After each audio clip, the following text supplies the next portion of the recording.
Eh bien, bonjour à vous et bienvenue sur cette chaîne intitulée Excel pour les futurs pros.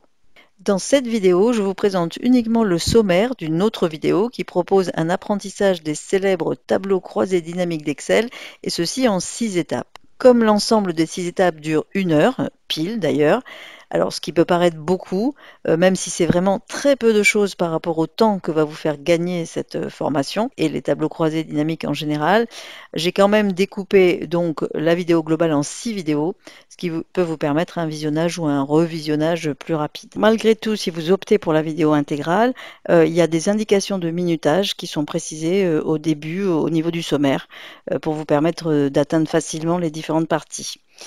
Alors, je vais donc maintenant détailler pour vous les fameuses 6 étapes qui feront de vous bien, de futurs pros du tableau croisé dynamique. Alors, épluchons rapidement les 6 étapes. Premièrement, bien, pour ceux qui auraient quelques résistances, qui auraient attendu longtemps avant de faire un tableau croisé dynamique, avec ce sentiment que peut-être c'est pas fait pour eux, bien, cette petite partie vous est réservée.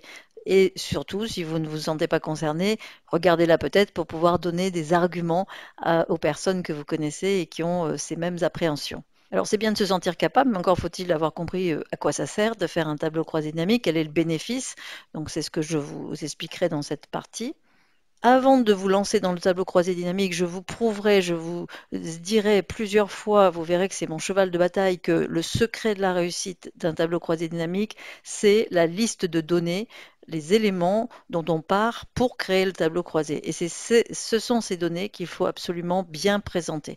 Donc cette partie est vraiment très importante, surtout ne la sautez pas du tout.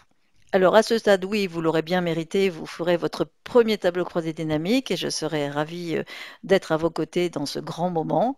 Pour ceux qui en auraient déjà fait, bien, ça sera le moment de réviser.